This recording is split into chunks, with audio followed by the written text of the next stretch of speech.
அனைவருக்கும் சிவன் சக்தி ஜோதிட சேனலின் அன்பான வணக்கங்கள். தற்போது அடுத்து வரக்கூடிய 15 நாட்கள், அதாவது ஆடி மாதத்தினுடைய கடைசி 15 நாட்கள் அப்படிங்கிறது முக்கியமான ஒரு காலகட்டமாக இருக்க போகிறதுங்க. ஏன்னா இந்த நேரத்தில் நவ கிரகங்களில் முக்கிய கிரகங்களாக விளங்கக்கூடிய கிரகங்களில் அதிரடியான மாற்றம் ஏற்படவிருக்கிறது. அதாவது ஜூலை 28ஆம் தேதி பார்த்தீங்கன்னா செவ்வாய் ராசியை மாற்ற போகிறாரு. அந்த பெயர்ச்சியின் போது செவ்வாய் கன்னி ராசிக்குள்ள நுழைய போகிறாரு. இந்த கன்னி ராசியின் அதிபதி புதன் ராசிக்கு செவ்வாய் செல்வதால் அதனுடைய தாக்கம் அனைத்து ராசிக்காரர்கள் மத்தியிலுமே இருக்கும். அது மட்டும் இல்லாமல் சனி பகவான் வக்ரகதியில் இயங்குகிறாரு. ஜூலை 12 முதல் நவம்பர் 27 வரைக்கும் சனி பகவான் வக்ரகதியில் இயங்க போகிறாரு. கும்ப வீட்டில் ராகு குருவினுடைய பார்வை இருக்குங்க. சுக்கிரன் தன்னுடைய சொந்த வீட்டில் அமர்ந்திருக்கிறாரு. 24ஆம் தேதிக்கு பிறகு குருவோடு இணைந்த சுக்கிரனாக மிதுனத்தை நோக்கி பரிவர்த்தனை செய்ய போகிறாங்க. அதே மாதிரி செவ்வாய் பகவான் கேதுவிடமிருந்து தப்பித்து கன்னி வீடான புதன் வீட்டுக்கு சஞ்சாரம் செய்ய போகிறாரு அப்படின்னு சொல்லலாம். இந்த மாதிரி கிரக நிலையில் ஏற்படக்கூடிய இந்த அதிரடியான மாற்றம் 12 ராசிக்காரர்கள் மத்தியிலையுமே ஜோதிட ரீதியாக மிகப்பெரிய அளவில் விளைவுகளை ஏற்படுத்தவிருக்கிறது.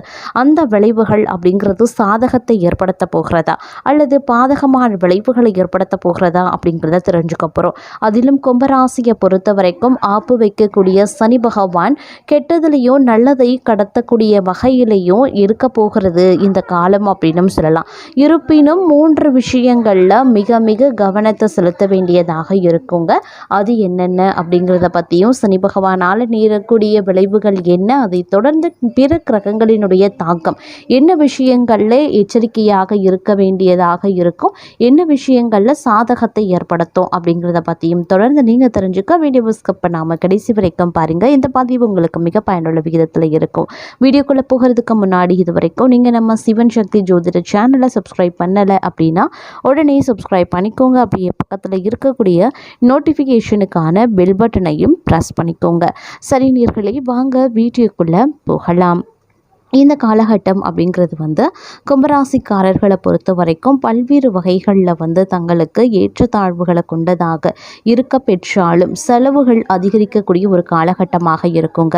அதிலும் குறிப்பாக இந்த 3 விஷயங்களில் மிகுந்த கவனமாக இருக்க வேண்டும். சனி பகவான் வக்ரகதியில் இருக்கார். ராசிநாதன் வக்ரமாக இருக்கும்போது நமக்குள் தேவையில்லாத சில சிந்தனைகள் வருவதற்கான வாய்ப்புகள் இருக்குது. மற்றவர்கள் மீது கோபப்படுவது, எரிச்சல் ஊட்டுவது, சலிப்புத்தன்மை போன்றவை உருவாகும். அசதிகள் அதிகரிக்கக்கூடிய காலகட்டமாக இருக்கும். செலவுகள் அதிகரிக்கலாம். மருத்துவ செலவுகள், மன அழுத்தத்துக்குள்ள சிக்கக்கூடிய வாய்ப்புகள் இருக்கு. அதனால இந்த மாதிரியான விஷயங்களை கொஞ்சம் தவிர்ப்பது ரொம்ப நல்லது. அதே மாதிரி சோம்பல் அதிகரித்து காணப்படுங்க. மற்ற விஷயங்களும் உங்களுக்கு பார்க்கும்போது ஏற்றத்தாழ்வுகளை கொண்டதாக இருக்கும். அப்படிங்கிறதுனால கொஞ்சம் உஷாராகவும் செயல்படணும். இருப்பினும் சுப கிரகங்களினுடைய தாக்கமும் தங்களுக்கு நன்மையை ஏற்படுத்தும் அப்படின்னு சொல்லலாம். அதாவது ராசிநாதன் 2வது வீட்டில் இருப்பது, 2வது அதிபதி 4வது வீட்டிலையும், 2, 4ஆம் அதிபதி 5ஆம் இடத்துக்கும் செல்வது தாயுடன் சேருவதற்கும் அவர்களுடன் இருப்பதற்குமான வாய்ப்புகளை ஏற்படுத்தும். பிள்ளைகள் தங்கள் மீது பாசமாக இருப்பதற்கான வாய்ப்புகள் இருக்கு. தங்களுடைய சுகத்தை மேம்படுத்துவதற்கான வாய்ப்புகளும் இந்த காலகட்டத்தில் இருக்க பெறுகிறது. அதே போல நிறைய பேருக்கு நல்ல மருத்துவம் கிடைக்கும். சோம்பல்கள் கொஞ்சம் கொஞ்சமாக விலகவும் ஆரம்பிக்குங்க.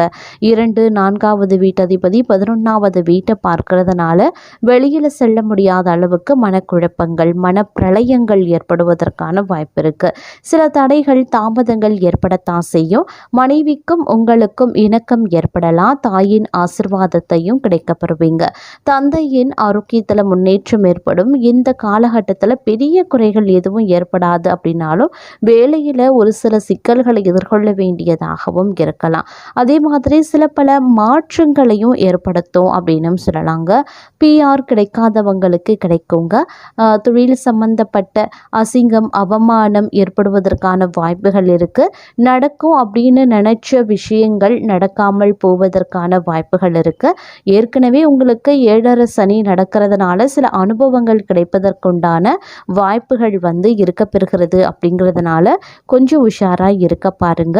அது மட்டும் இல்லாமல் தங்களுடைய வீட்டில், அதாவது கும்பராசிக்காரர்களுடைய வீட்டில் அமர்ந்து சில மந்திர ஜபங்கள், சுவாமி பாடல்கள் பாடுறது பாசிட்டிவான சூழ்நிலை உருவாக்குங்க. முடிஞ்ச வரைக்கும் நீங்கள் உங்களுடைய வீட்டு பூஜை அறையில் வரக்கூடிய பிரச்சனைகளை தவிர்க்க மந்திர ஜெபங்கள் பண்ணலாம், பாடல்கள் கேட்கலாம், இறை வழிபாட்டை மேற்கொள்ளுங்க. கண்டிப்பாக பாசிட்டிவான சூழ்நிலை உருவாகும். பெரிய அளவில் பாதிப்பு வராது. நீங்கள் பெரிய அளவில் பயம் கொள்ள வேண்டிய அவசியமும் கிடையாதுங்க. சின்ன சின்னதான மாற்றங்கள் உங்களுடைய வாழ்க்கையில் சந்தோஷத்தை ஏற்படுத்தும். நீங்கள் ரொம்பவும் இந்த மாதிரி கஷ்டம்லாம் நமக்கு வருது அப்படின்னு நினச்சி மனம் தளராதீங்க, பயப்படாதீங்க. இது எனக்கு தான் வருதோ அப்படின்னு சொல்லிட்டு எந்த ஒரு முடிவுக்கும் நீங்கள் குழப்பத்துக்கும் நீங்கள் ஆளாக வேண்டாங்க. பிரச்சனைகள் யாருக்கு தான் இல்லை? குட்டிகரணம் போட்டாலும் சரி, என்ன இது பண்ணாலும் சரி, பிரச்சனைகள் அப்படிங்கிறது எல்லாருக்குமே பொதுவான ஒன்று தான். ஆளானப்பட்ட அம்பானிக்கும் அந்த பிரச்சனைகள் இருக்குது, பரம ஏழைக்கும் அந்த பிரச்சனைகள் இருக்குது. பிரச்சனை இல்லாத மனிதனும் கிடையாது, இறைவனும் கிடையாது அப்படின்னு சொல்லலாம். அந்த அளவுக்கு இருக்கக்கூடிய பட்சத்தில் தங்களுக்கு வரக்கூடிய அடுக்கடுக்கான பிரச்சனைகளை கண்டு நீங்கள் அச்சப்பட வேண்டாம். இயற்கையிலேயே தங்களுக்கு மன உறுதி அதிகங்க. அதனால் வரக்கூடிய பிரச்சனை எதுவாக இருந்தாலும் நீங்கள் ஒரு வழி பண்ணிடுவீங்க. அதனால் நீங்கள் எதை நினச்சும் பயப்பட வேண்டாம். எந்த பிரச்சனையை நினச்சும் நீங்கள் கவலை கொள்ளவும் தேவை கிடையாதுங்க. கொஞ்சம் வெட்டுகடத்து செல்வது நல்லது. வேலையில் பெரிய எதிர்பார்ப்புகளை வைத்து கொள்ளாமல் இருக்கிறது அதை விட ரொம்ப நல்லது அப்படின்னு சொல்லலாம். சில ஏமாற்றங்கள் தடுமாற்றங்கள் வரதான் செய்யும். அது ஒன்றும் பண்ண முடியாது. அதற்கு ஏற்றவாறு நீங்கள் நடந்து கொள்ள பாருங்கள். அதே மாதிரி படிக்கக்கூடிய குழந்தைகளுக்கு படிப்பு கொஞ்சம் மந்தமாக தான் இருக்கும். அதற்காக குழந்தையை போட்டு அடிக்கிறது, திட்டுறது போன்ற செயல்களில் ஈடுபட வேண்டாம். ஏன்னா இன்றைய காலகட்டம் அப்படின்றது கிரக மாற்றத்தின் காரணமாக அவங்க மந்தமாக தான் இருப்பாங்க, சோம்பலாக இருப்பாங்க, மந்தமாக செயல்படுவாங்க. அவங்களே கஷ்டப்பட்டு படிக்கணும்னு நினச்சாலும் அந்த படிப்பு ஏறுறது கொஞ்சம் சிரமமான விஷயம்தான். காலப்போக்கில் எல்லாம் சரியாயிடும். அதனால் பெரிய அளவில் கண்டிக்கிறேன், பெரிய அளவில் அவங்கள நான் கண்காணிக்கிறேன் அப்படின்னு எந்த ஒரு விஷயத்தையும் பண்ணாதீங்க. கொஞ்சம் அவங்கக்கிட்ட அனுசரணையாக நடந்துக்கிட்டிங்கன்னா கொஞ்சம் காலத்தில் அவங்களே சரியாயிடுவாங்க. அதுக்கப்புறம் படிப்பில் வேகமாக செயல்படவும் ஆரம்பிச்சிடுவாங்க. அதே மாதிரி நீங்கள் 20 இருந்து 40 வயதுக்கு உட்பட்டவாங்க அப்படின்னா தங்களுடைய துணையுடன் கொஞ்சம் வெட்டு கொடுத்து செல்வது அப்படிங்கிறது ரொம்ப ரொம்ப அவசியங்க. பெரிய அளவில் வேலையிலையும் சரி, குடும்பத்திலையும் சரி எந்தவித எதிர்பார்ப்புகளையும் வைத்து கொள்ளாமல் இருங்க. அதுவே உங்களுக்கு பாதி பிரச்சனையை குறைச்ச மாதிரி. ஏன்னா ஒரு சில விஷயங்களில் நம்ம பொதுவான வாழ்க்கையில் எதிர்பார்ப்புகள் அப்படின்றது இல்லாமல் வாழ்க்கையே நகராது. இது நடக்குமா, அது கிடைக்குமா, எந்த ஆசைக்கு நிறைவேறுமா, என்ன மாதிரியான செயல்கள் இருக்கும், இந்த மாதிரி நிறைய கேள்விகள் எதிர்பார்ப்போடு தான் நம்ம ஒவ்வொரு நாளையும் ஆரம்பிக்கிறோம். அந்த எதிர்பார்ப்புகளை நாம் குறைச்சிக்கிட்டோம், நடக்கட்டும் அப்படின்ற மாதிரி ஒரு மனநிலைக்கு வந்துட்டோம் அப்படின்னாலே வரக்கூடிய பிரச்சனைகளையே நாம் சார்ட் அவுட் பண்ணிட்டு போய்கிட்டே இருக்கலாம். அதனால் கொஞ்சம் கவனமாக இருங்க. அதே மாதிரி நீங்கள் 40 முதல் 60 வயதுக்கு உட்பட்டவங்க அப்படின்ற பட்சத்தில் ஆரோக்கியம், முயற்சிகள், பேசக்கூடிய வார்த்தைகள், உத்தரவாதம் கொடுக்கிறது, இந்த மாதிரியான விஷயங்களை அதீத கவனத்தை செலுத்த பாருங்க.